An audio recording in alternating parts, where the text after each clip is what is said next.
Hey, Josh. Hey, Lowell. What's the hardest thing about eating a vegetable? What is the hardest thing about eating a vegetable? The wheelchair.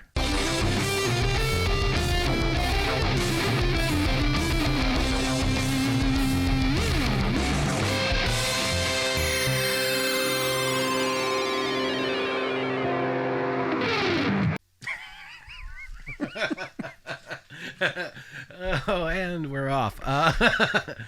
Welcome to Manchilding is Hard, episode number 4. I am Lowell-George Bradley Gurnoth, and joined with me is our darling, lovely co-host, fresh from a nerdy-ass day at work. And he's here, and tonight we are going to discuss food, essentially, but we're going to kind of start it off with maybe the weird stuff that we ate when we were children. Oh, yeah. Or just the general stuff that we ate when we were children, like the peasant food of our childhood, and then kind of, maybe start going into like a little bit of what carries over. If you guys have any, definitely leave some of your guys' weird things that you ate when you were children that you couldn't live without in the comments, and or that you still can't live without. Still can't live That without. you drive across state lines to find. Yeah, you go horrendously out of your way to find. So, I'll start with you. Yeah. I'll pose the question to you. Let's just start with one thing what was your jam when you were a little kid? Like, what was the thing that you just had to have? Like, it was your go-to. I think probably more than anything, and still to this day, is popcorn. Popcorn. Yeah, it was one of the few snacks my parents got me to eat. I was a really underweight child. So you can't tell that by looking at me now. Right? You made up for lost time. Yes. And I loved popcorn so much that before I knew how to microwave, I actually still remember this day. I was 3, or just over 3. My sister was maybe a couple months. We were getting ready for the day. Mom was getting ready to go to work and take us to daycare.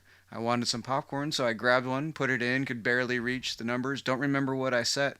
The next thing that I remember is my mom screaming downstairs because there's smoke filling the house and 20 minutes left on the microwave. He really likes his popcorn well done. Yes. Very.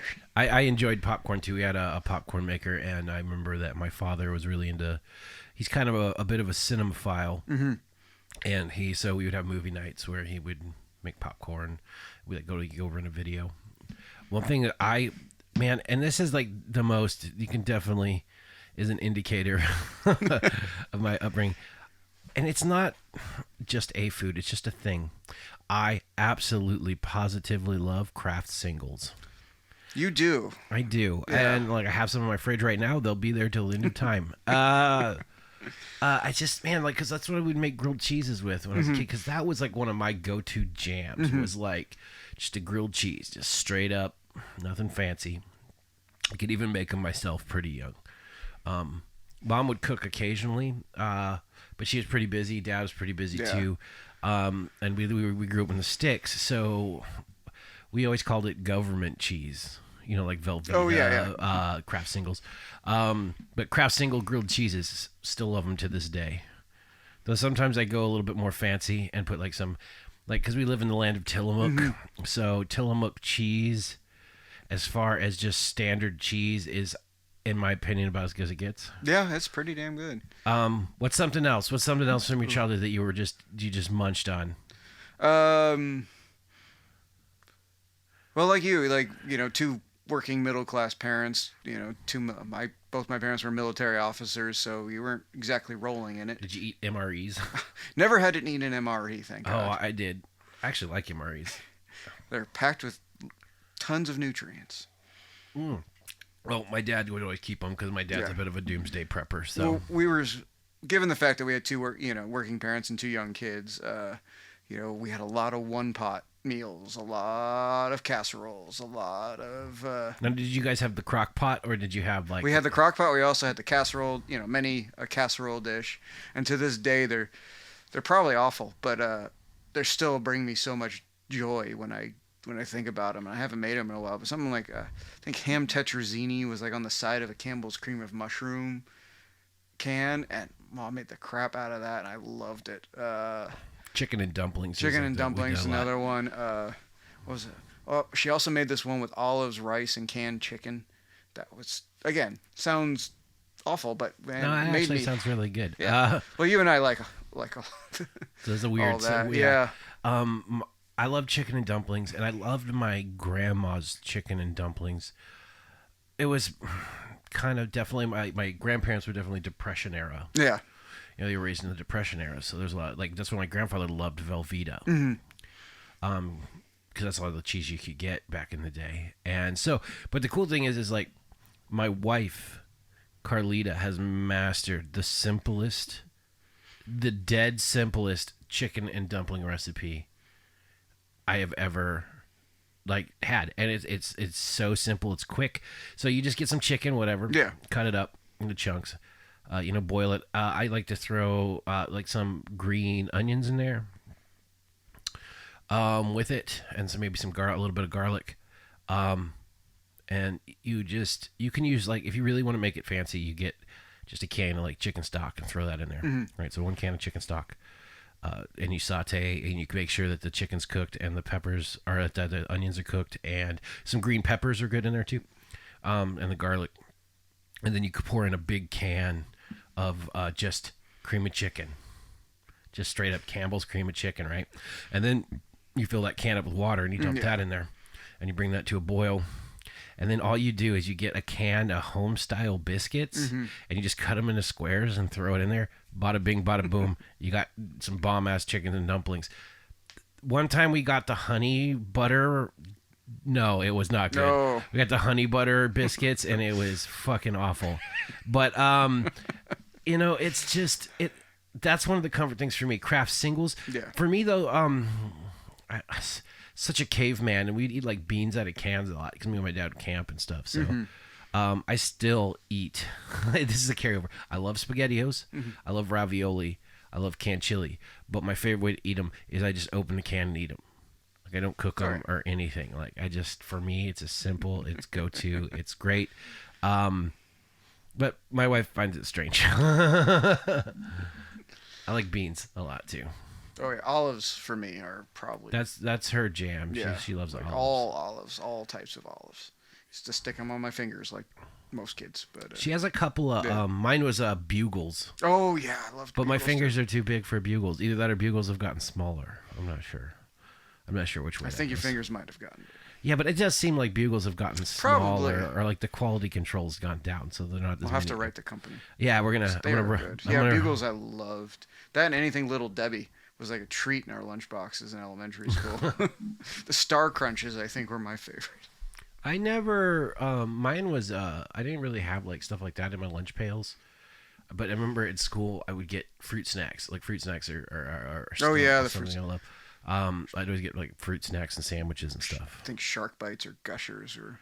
Gushers, Yeah. Shark Bites. Yeah. I haven't thought of Shark Bites in forever. But yeah, dude, Gushers are amazing. It's just, even like the little Mort's fruit snacks. I really like those. Oh, yeah. Just the real basic ones. Fruit by the foot. Peanut butter and jelly is another thing. Definitely carry over. Man, but I always like to put a little honey on it. I always put a little honey on the bread. Yeah. Not a lot, just a little. I used to just do peanut butter and honey and skip the jelly. Also, peanut butter and marshmallow fluff is... That explains a lot. Yeah. No, I never was into marshmallow fluff, but I like the jelly. Raspberry jam. Oh, yeah. Is, what's your jam of choice? Mine's raspberry for sure, like red raspberry. Yeah, grape probably. Smuckers. Yeah. Like red raspberry. I have some in my fridge. I might have a peanut butter and chili for dinner. Later we're gonna have to record a couple episodes ahead because later this month I am going to visit my family in Texas. Speaking of fun food journeys. Oh yeah. Yeah. There's gonna be a lot of fantastic food, I'm sure. But I'm flying into Texas, and one of the things I've been doing for that is to get ready to go hunting. I am been hiking every day with a 100-pound pack on, like walking like 3 or 4 miles around thing. So my hunger level, it's weird because I actually get kind of like a hunger, it kind of suppresses my hunger a little bit but when I get hungry, it comes on me quickly and rapidly. And I remember I was laying in bed reading a book, and I decided to go to bed early because I was tired, and I was reading a book, and all of a sudden, just boom, I had to have a peanut butter and jelly sandwich. Like, it was like not a choice. And then I couldn't find the jelly, so it's just like, fuck, I can't find the jelly. I found it. It was a fresh one too, brand new. Cracking the new jelly, found some honey. But that was one of my jams for sure. So when you go back home to Texas, what is your first go-to food? Are you going to get barbecue first, or are you going to get... It's not really back home to Texas, but just going to Texas. Yeah. Actually, weirdly enough, my dad's cooking is pretty... It's meat and potatoes in every sense of the word. He doesn't use a lot of seasonings. He uses like salt and pepper and flour and... You know, it's just, but it's like, it's simple, but it's basic and it's awesome. I think that was my grandmother's, who was from East Texas. Their chicken fried steak recipe was just salt, pepper, and flour, and it was always the best. I don't know how good my family's barbecue is down there. I'm gonna find out. Yeah.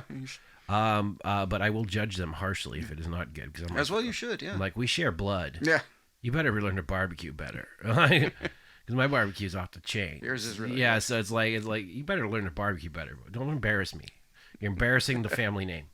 My dad's barbecue is pretty good too, though. Like, I've just noticed, like, as he gets older, definitely a lot less care goes into like the preparation of the stuff.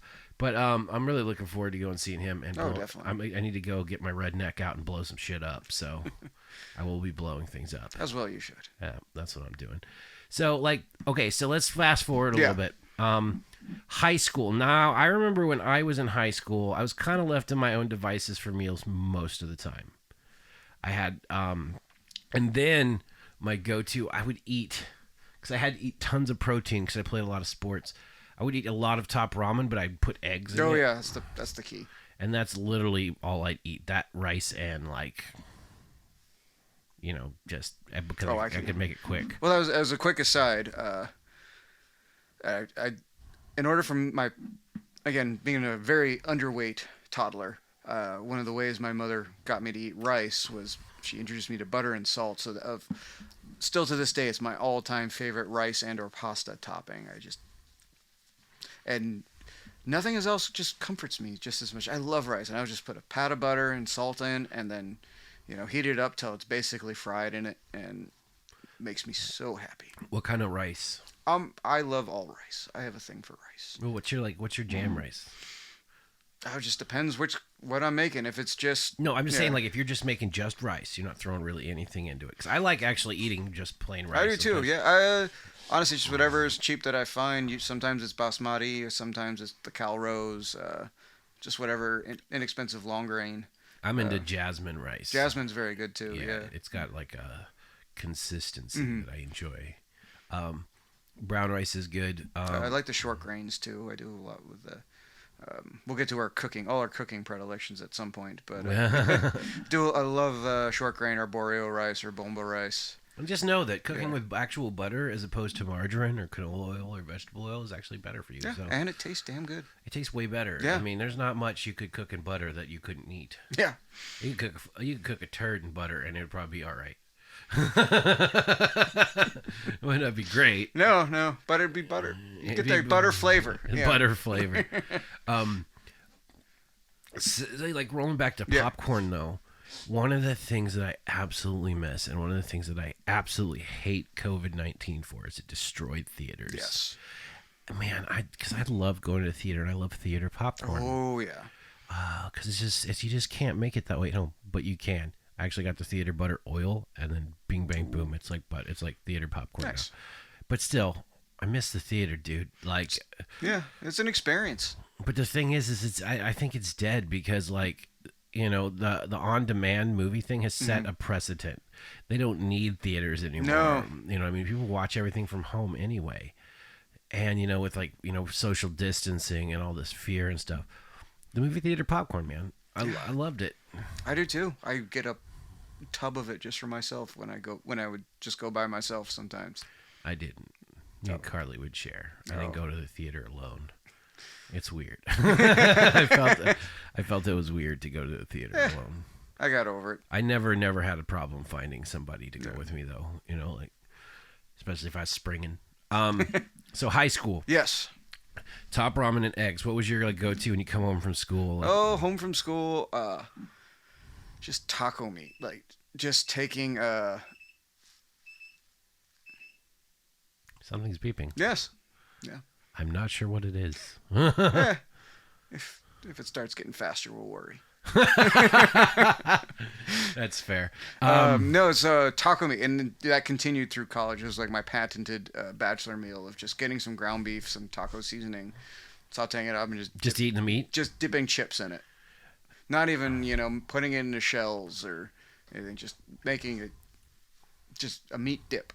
I like cheese dip. We used to do that. Mm-hmm. Like my mom would make ground beef, like for tacos. Then she would also make. She'd take a can of salt, like a jar of salsa, and then some Velveeta, and we'd melt all that together, and then have cheese dip. We'd have what we were called junk night, where we'd make like chicken wings, stuffed jalapenos, because that's a recipe I jacked from her. Those are really good. I have improved upon them significantly. She would disagree wholeheartedly, but and that's her prerogative. But I'll go toe to toe with her anytime on stuffed jalapenos. I will judge that competition at any point. Yeah, but it was like chicken wings, cheese dip, homemade cheese dip, stuffed jalapenos, and then we would usually play like board games. That was kind of how we did our New Year's. So you just show up from home. Let me get like I still haven't got and just eat taco meat and chips. Yeah, basically. Okay, and this was like pretty regular. No, I mean just whenever I'd make quesadillas, but I was always like eating as much protein as I could stand, and this was before the age of. I mean, there was protein. I'll be honest, it happened more like later on in high school, and definitely more in college than anything else, where I was just broke and lazy. What's the cheapest way I can make a protein-rich meal? Yeah, I love eggs. Eggs. I can remember okay, so now let's fast forward a little bit. Right. Like, how long were you in school? Like, from what age to what age? Like, in college? College, so I went right after high school, so 18 to 22. Okay, so... And then, I didn't... After that, I did a year at Musicians Institute, so 23. So after that, yes. You're just normal jam food for the day. Like, what was your go-to? Oh, the taco meat thing was still a thing. just get this man some ground beef. And some rice noodles, again. Some Lowry's, and he's just going to go to town. Yeah, basically. Then I would start adding all the hot sauces I love, because you and I both love spicy food. For sure. Yeah, definitely. We're going to do some spicy food challenges. Oh, yeah, I'm looking forward to that episode. Yeah, as am I. But it's going to be like nightmare fuel. Like, nightmare spicy I've already started picking some out for you. Oh, good. I don't know if I want to eat another Reaper. I ate a Reaper once. I'm not eating the pepper, no, but the sauce is, yeah. It was as brutal as you can imagine. But yeah, that year in LA, so I was living right on Hollywood Boulevard, about maybe 4 blocks from Rock and Roll Ralph's, the grocery store. You drove by it last time you were there. I did. Yeah. I also open 24 hours. Also went by your former workplace. Yes. Both of them. I did a lot of rice noodles. Because really quick and easy. Just soak them in water and stir them up in a pan. Garlic and olive oil pasta was another one I did all the time. Every now and then, if I was feeling ritzy, get some Italian sausage and put in there. But those were fancy nights. I mean, occasionally I'd eat a fancy meal, but I definitely was just like, because I was doing the working kind of musician thing. So it's just we both pounding whatever I could get my sneaky little hands on. But for whatever reason, I was talking to him. One of the other things I do is I co-host the Drill with Dr. Brady podcast with my good buddy Dr. Brady. And one of the things we were he just hit me, and like my upbringing and his upbringing were polarly different, which is cool. It actually makes for an interesting dynamic, because like he thinks I'm some sort of caveman sometimes, he's like, this is par for the course from Alaska, but it's just fun to hear about what people have done or like how people's lives were like, as they were coming up. And I just remember I was so stupid busy that I would eat like fish because it was plentiful. It's a lot of ramen with eggs, a lot of eggs, and old English malt liquor. I remember I have a picture of me in one of my places, and I opened the fridge and there's a sack of potatoes. I ate a lot of potatoes too. Sack of potatoes, and the rest of the fridge was full of old English. And I just like thumbs up, nice. I've had fridges like that. Thin as a rail. Yeah. I miss the heady days of that kind of stuff. But I do like the fact that I'm not malnourished anymore. So how do you go back and relive the days now as a fully nourished, potentially overnourished, grown-ass adult? I have tried to curb a lot of my worse eating habits. You kind of have to as you get older, right? Couple things. Funyuns. It was a rare treat that I could get Funyuns as a child. Yeah, same. When we could get them. They were so good. Yeah. Popeye's chicken, once again, because we didn't have a Popeye's chicken in town. The nearest Popeye's was 200 miles away. And I remember my mom would bribe people to go get us a big box of spicy Popeyes, and they'd bring it back down to us when they make day trips up to what the town was called Anchorage. So yeah, Funyuns, Popeye's chicken. I don't really indulge in the Popeye's chicken too much, but maybe once every couple weeks I'll have some. Because I just like I like to Uber eat stuff because when I get getting busy, I get busy a lot, as you know, and like when I'm working on something or whatever, I just don't want to stop to eat, so I just call something in. But that's the thing. Funyuns, obviously you can't just eat one. You gotta eat the whole bag. Cookie dough. Yes.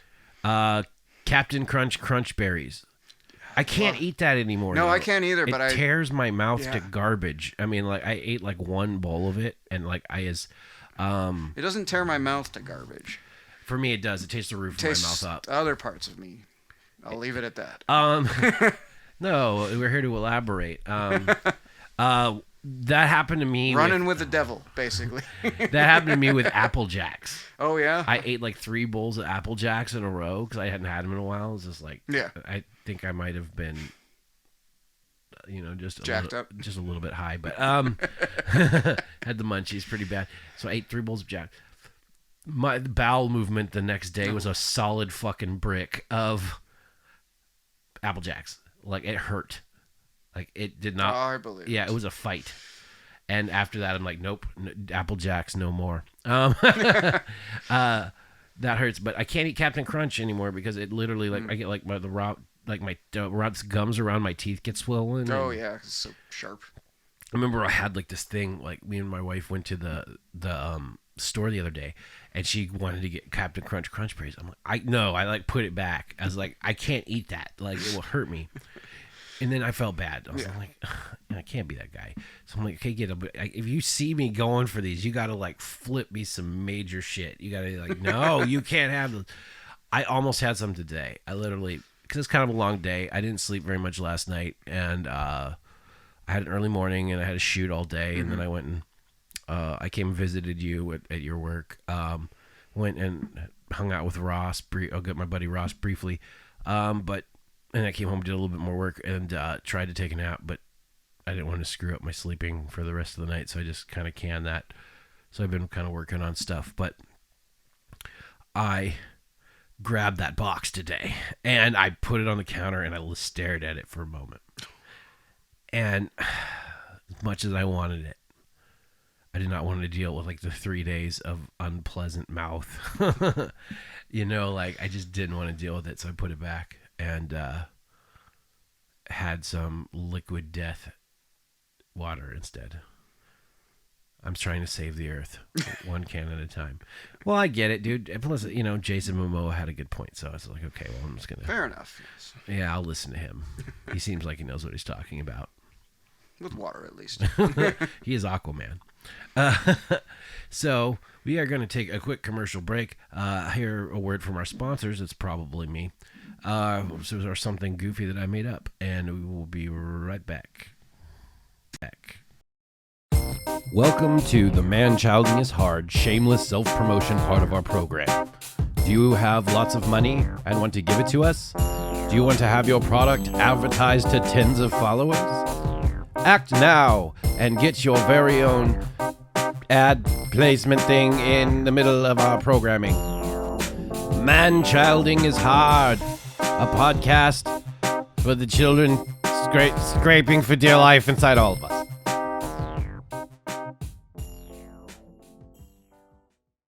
Wow, that was a great ad. You should go buy that person or product. Welcome back to the Manchilding is Hard podcast with Joshua Alexander Kramer and Lowell Bartholomew Granoth. Well, you get a ridiculous nickname and middle name. I want one. What is you already have a middle name, and yeah, it's my actual middle name. That's still ridiculous. What do you think, you're gonna conquer something or what? Who is it? Did it get named after somebody? No, there's just the names my parents liked, and they were flip flopping Alexander Joshua or Joshua Alexander, and Joshua Alexander won out. I think they made the wrong choice. Yeah, there's enough Alexes in the world. Yeah, but you could have been Alexander because you would have been one of those dudes that would have used the whole name.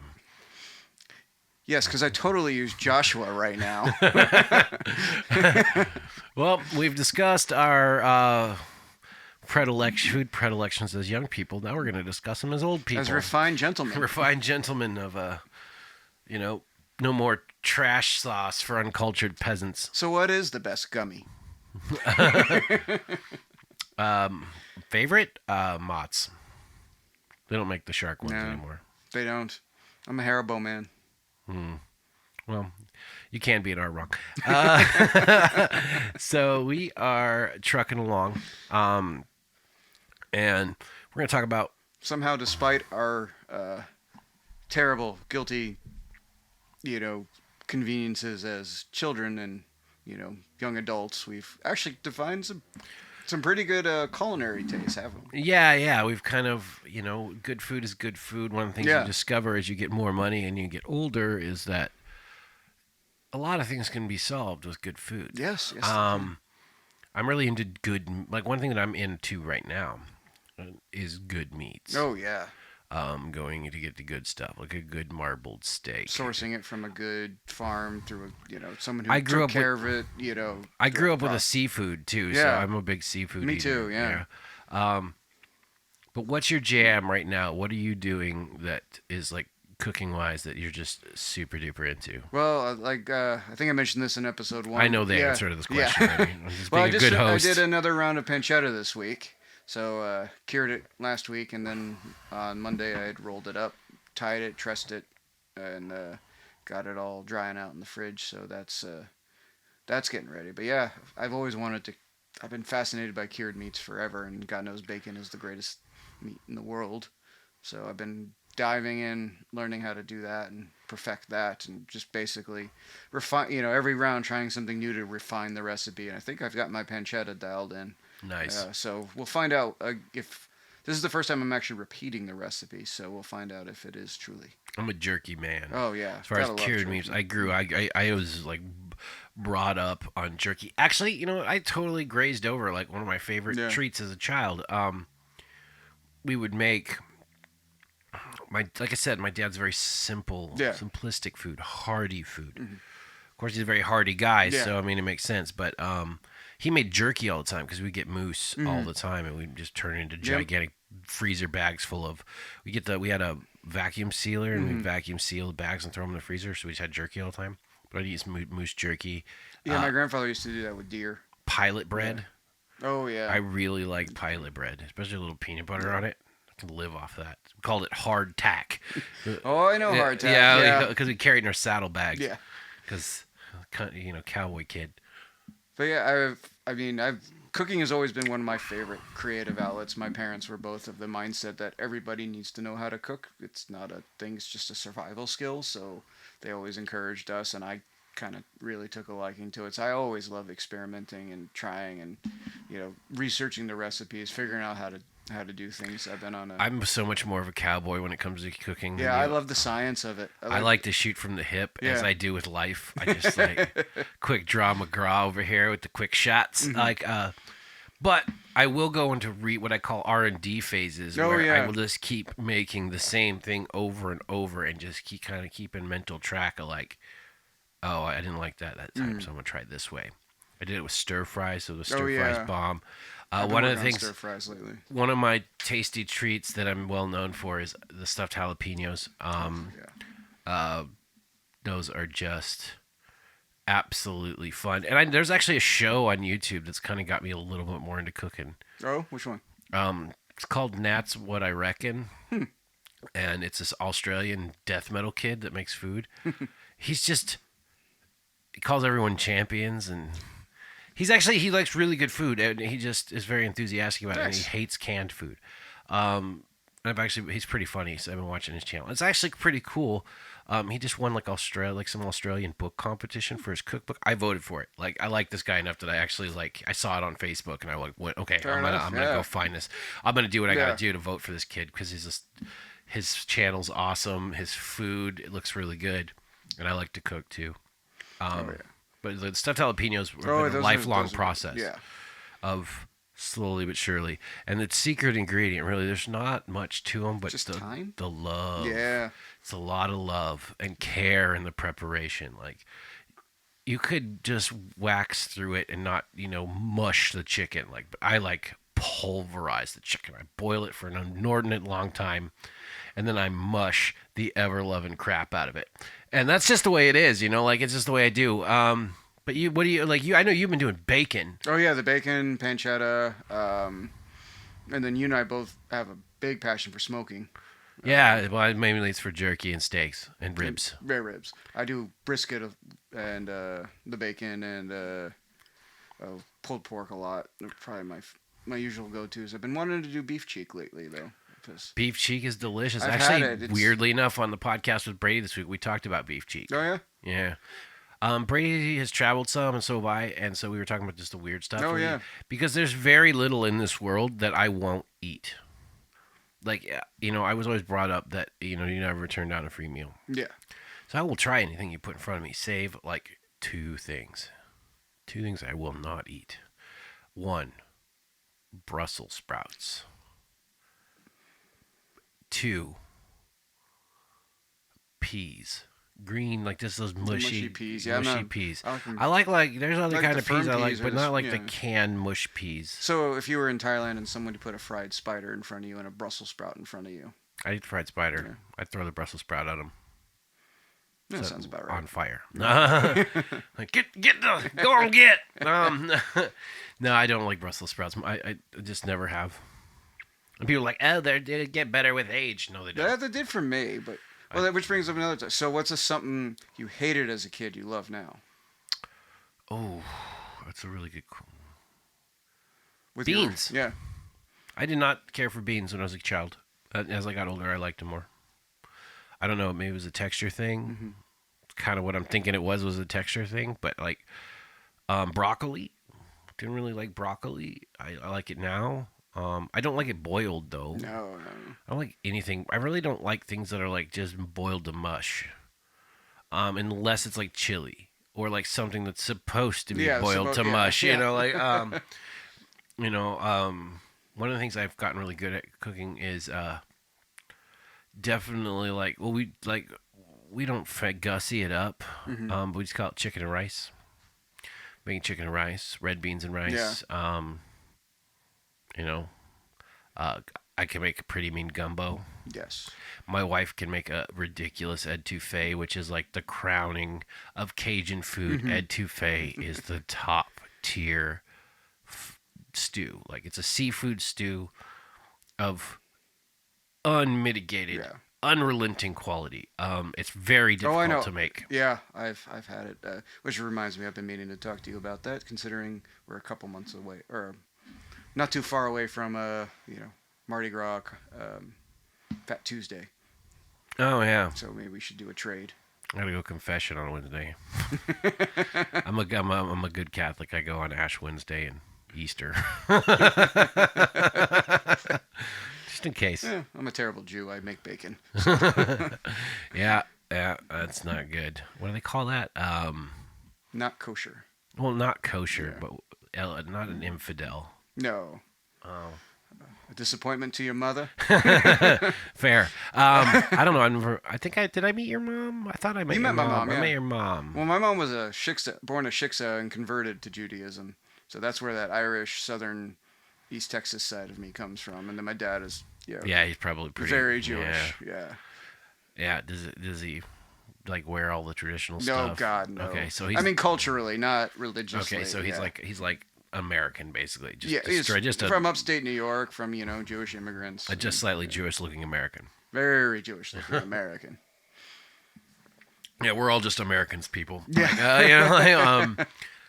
I mean, as much as people dog on, there's some people that are going to disagree with us, and I just don't care. But my opinion is, we're Americans. We're supposed to be different. Yeah.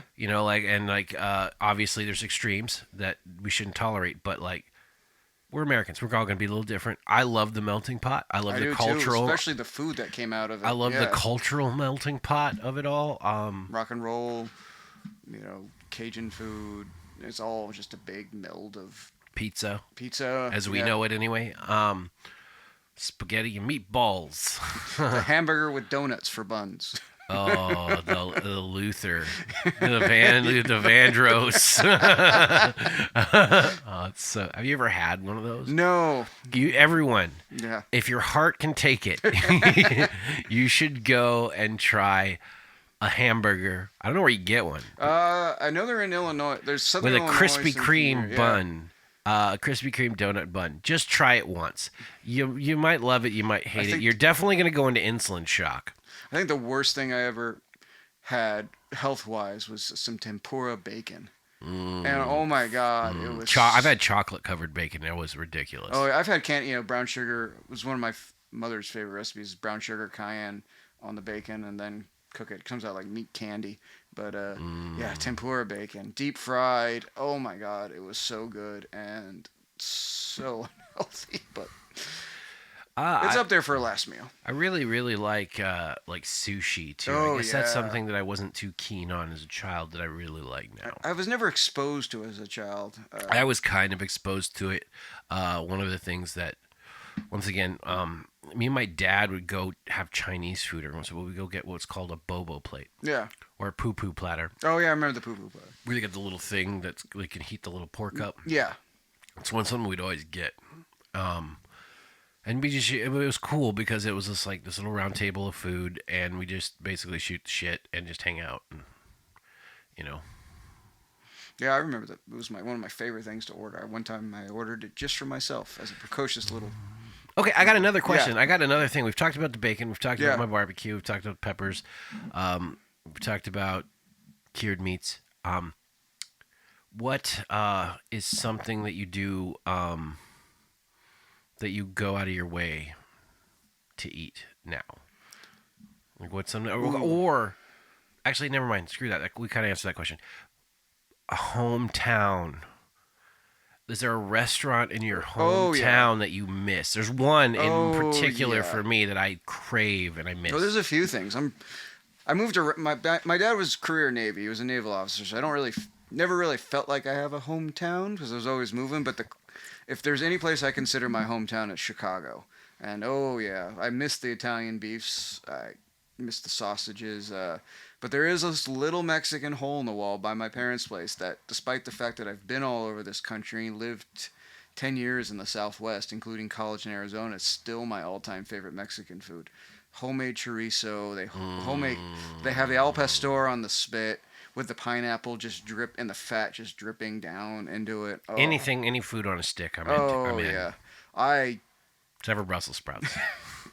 I literally get picked up from the airport. You could literally dip a Brussels sprout in the sperm of Zeus, and I still would not eat it. Power thirst. Yeah. There's a few other places too, but Taco Grill in Westmont, Illinois, is still my favorite. Oh, there's I haven't been to my hometown in a while, which is There's also Kuma's Corner and the Publican in Chicago, which are the greatest places in the world. there's two restaurants back home that I really miss. There was a Greek Italian restaurant that had a lot of fresh seafood and stuff, but the pizza was bomb. My favorite kind of pizza is traditional pizza that's made by Greek people. No, they just do something. There's just something about it. I love it. I love it. And I've been in New York, like I've been to the East Coast, but still, that's my favorite. There's this in Kenai, Alaska. There's a restaurant called Parada Sauce, and the straight pepperoni pizza, a large pepperoni pizza.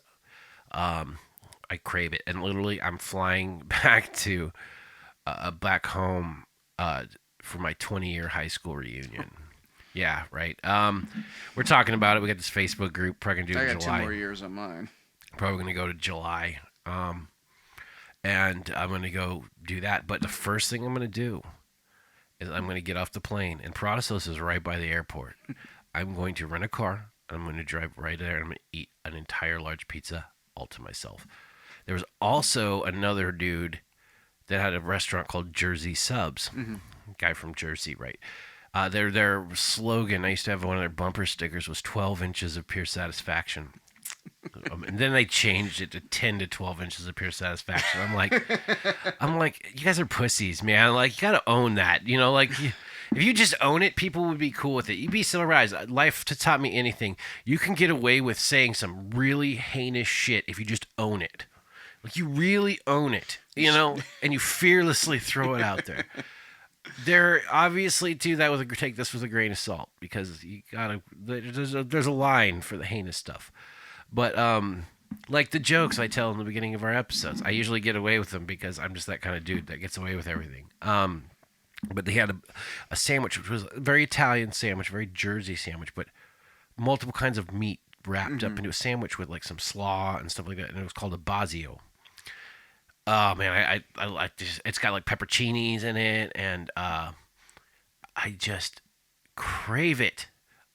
And there's nowhere here that there's nothing that even comes close. I miss halibut. Yeah, halibut was plentiful, and I really, really like, of all the seafood, because the salmon I could do without. That salmon. I've been enjoying the salmon since I moved up here, and the crab and the shrimp. I burn myself out on salmon, and it's that distinct salmon flavor I'm just not really into. Yeah. If it's smoked salmon, I might be down for it, but but the Bazio. It's just, oh my God, that restaurant. And the Prada sauce. Oh, they also had some Cajun chicken Alfredo. That was really good too. Dang it. Yeah, now we're getting hungry. I am stupid hungry right now. Talking about food for too long. But I think on that note, we both got to work early. Yeah. And we're going to wrap it up. But let us know in the comments. Yes, definitely let us know in the comments below what is your hometown restaurant. Throw them some love. Yeah. And we'll mention it. If you do it, I'll mention it on our next episode. I'll mention your name. If it's nearby, we'll go try it. Yeah, if it's in the Vancouver, Portland area, I will go try it because I am kind of husky and I like food. But also a couple things. Check out the Drill with Dr. Brady podcast. That's the other podcast that I host. Check out Halo Dental Network. That's the nonprofit I am the executive director of. It's weird. So fancy. It's fancy. It's a fancy title for me, I guess. Also, finally, someone will call you sir without adding you're making a scene. Oh, I have plans. Also, later this month, I'm going to be on a good buddy of mine, Aaron Singleton's podcast called A Journey Through Time and Stuff, where I'm going to bring the three choicest pieces of my vinyl collection. But check out A Journey Through Time and Stuff with Jason Smith and Aaron Singleton. Those guys are rad. Actually, they're from my town. We're from the same place, dude. We knew each other. We hung out. But I'm super stoked for that. Nice. I've been on it before a couple years ago, and it was always a good time. And like I said, if you want to, don't forget to like and subscribe. And if you would like to send us money, please make checks out to cash. You can send them to Lowell-George and Joshua. Care of Josh Kramer. No, just scratch that last bit. Have a great night, everybody. And remember, be fantastic always.